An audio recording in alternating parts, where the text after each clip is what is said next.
আশা করি পুরো গল্প শেষ না করা পর্যন্ত কেউ আজে বাজে কমেন্ট করবেন। ইন্টার পরীক্ষার ফলাফল ঘোষণা করেছে আজ। বাহিরে বোর্ডে যারা পাশ করেছে তাদের নাম দেওয়া হয়েছে। কলেজের সব ছাত্রছাত্রী ভিড় করে আছে ফলাফল দেখার জন্য। যে যার মতো দেখে চলে গেছে। সবার শেষে আমি গেলাম। বোর্ডের দিকে তাকিয়ে প্রথম নামটা দেখে আমি পুরো অবাক হয়ে গেলাম। চোখ দিয়ে দু ফোঁটা পানি পড়ে গেল। এই পানি কষ্টের না, খুশির পানি, কারণ আমি প্রথম হয়েছি। তারপর কলেজ থেকে বাজারে চলে আসলাম। দোকান থেকে আধা কেজি মিষ্টি কিনলাম, কারণ আমার কাছে বেশি টাকা ছিল না। আমরা অনেক গরিব। কয়টা টিউশনি করিয়ে নিজের পড়ালেখার খরচ, সংসারের খরচ চালাতে হয়। একটা নতুন জামা কাপড় কিনতে পারি না, পরিবারের কাউকেও কিনে দিতে পারি না।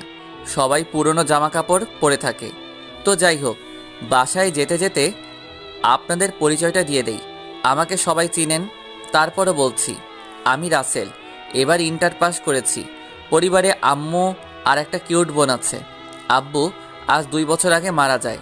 তারপর থেকে আমাদের সংসারে অভাব দেখা দেয়। বোনটা আমার মাত্র হাই স্কুলে উঠছে, তার নাম রাইসা। তো যাই হোক, আর কিছু জানা লাগবে না, গল্পের সাথে থাকুন, সব জানতে পারবেন। বাসায় এসে দরজা টোকা দিলাম। কিছুক্ষণ পর রাইসা এসে দরজা খুলে দিল। আমার হাতে মিষ্টির প্যাকেটটা দেখে বলল, ভাইয়া, তোর হাতে এটা কিসের প্যাকেট? আর আজকে তোর রেজাল্টের কি খবর? আমি এবারও প্রথম হয়েছি রাইসা, তাই বাজার থেকে মিষ্টি কিনে নিয়ে আসলাম। বেশি মিষ্টি আনতে পারি নাই, আমার কাছে টাকা বেশি ছিল না। তোকে কেউ মিষ্টি নিয়ে আনতে বলেছে? তুই প্রথম হয়েছিস, এমনি আমরা অনেক খুশি হয়েছি। আচ্ছা ঠিক আছে, আগে বলো আম্মু কোথায়? আম্মু রান্না করতে আসে, চল আম্মুকে খুশি সংবাদটা দিয়ে আসি। ঠিক আছে চলো। আম্মুর কাছে গিয়ে খুশির সংবাদটা দিলাম। আম্মু খুশিতে কান্না করে দিল। আর যদি তোর আব্বু বেঁচে থাকতো তাহলে অনেক খুশি হতো। আম্মু কান্না করো না, তোমার কান্না আমি সহ্য করতে পারি না। এই খুশির দিনে কেউ কাঁদে? আম্মুর চোখের পানি মুছে দিলাম। তারপর 3 জনে মিলে মিষ্টি খেলাম। রাতে শুয়ে শুয়ে ভাবছি, ইন্টার তো পাশ করেছি, অনার্স ভর্তি হব কেমন করে? হাতে তো একটা টাকাও নেই। হঠাৎ আমার হাতের মোবাইলে একটা মেসেজ আসলো। মেসেজটা দেখে আমি অনেক খুশি হয়ে গেলাম। আবার চিন্তাতে পড়ে গেলাম, কারণ আমি কিছুদিন আগে একটা পত্রিকায় দেখলাম সেনাবাহিনীতে লোক নিয়োগ বিজ্ঞপ্তি। তারপর আমার এক বন্ধু রাফি, তার কাছ থেকে 500 টাকা নিয়ে ফর্ম পূরণ করলাম। কিন্তু আমি যে সিলেক্ট হব ভাবতেই পারিনি, তাই খুশি হয়ে গেলাম। কিন্তু চিন্তায় পড়লাম, কারণ আমি যদি ট্রেনিংয়ে না টিকি তাহলে তো সব স্বপ্ন বৃথা যাবে। আমি ছোটকাল থেকে স্বপ্ন দেখে আসছি আমি আর্মি অফিসার হব, কিন্তু বাবা মারা যাওয়ার পর সব স্বপ্ন ভেঙে গেল। আজ 3 মাস পর দেখতে দেখতে সে দিনটা চলে এসেছে। মানে আজকে বলবে কারা কারা সেনাবাহিনীতে সিলেক্ট হয়েছে। আপনারা হয়তো বলবেন আমি কখন ট্রেনিং দিতে এসেছি। আমার মোবাইলে যেদিন মেসেজ আসে এর 2 দিন পর আমি ট্রেনিং দিতে চলে আসি। আর রাফিকে বলে আসি আমার মা বোনকে দেখে রাখার জন্য। এখানে আসার সময় মোবাইল বাড়িতে রেখে এসেছি, কারণ এখানে নাকি ট্রেনিংয়ের সময় মোবাইল চালাতে পারবে না।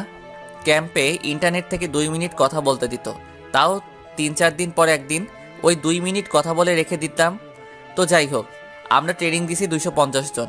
এখান থেকে লোক নিবে 7 জন। সবাইকে একটা জায়গায় দাঁড়াতে বলল। সবাই একটা জায়গায় দাঁড়িয়ে গেল। আমি দাঁড়িয়ে দাঁড়িয়ে আল্লাহকে স্মরণ করতে লাগলাম, আল্লাহ তুমি আমার উপর রহম করো, আমার যেন সিলেক্ট হয়ে পরিবারের মুখে হাসি ফোটাতে পারি। এখানে সেনাবাহিনীর প্রধান এবং আরও বড় বড় কর্মকর্তা উপস্থিত আছেন। তারপর একজন আর্মি অফিসার সেনাবাহিনীর প্রধানের হাতে নামের লিস্ট তুলে দিলেন। তারপর প্রধান দাঁড়িয়ে মাইকের সামনে এসে প্রথম যার নামটা বলল, শুনে আমি মাটিতে বসে পড়লাম। আমার খুশিতে চোখের পানি চলে এসেছে। তার মানে 250 জনের ভিতরে আমি প্রথম হলাম। তারপর বাকিদের নাম বলল। তারপর যারা সিলেক্ট হয়েছে তাদের বলল 7 দিন পর জয়েন করতে। আর সবাইকে সেনাবাহিনীর পোশাক দিয়ে দিল সাথে, বাড়ির থেকে আসার সময় পরে আসার জন্য। আজ আমার স্বপ্ন পূরণ হয়েছে। রুমে এসে জামা কাপড় গুছিয়ে নিয়ে ক্যাম্প থেকে বেরিয়ে বাস কাউন্টারে চলে আসলাম। একজন ভাইয়ের মোবাইল থেকে রাফির মোবাইলে ফোন দিলাম। আসসালামু আলাইকুম, কে বলছেন? আমি রাসেল বলছি। কেমন আছিস তুই? আম্মু আর রাইসা তারা কেমন আছে? আলহামদুলিল্লাহ, আমি ভালো আছি। তুই কেমন আছিস? আন্টি আর রায়সা তারাও ভালো আছে। এটা কার নাম্বার?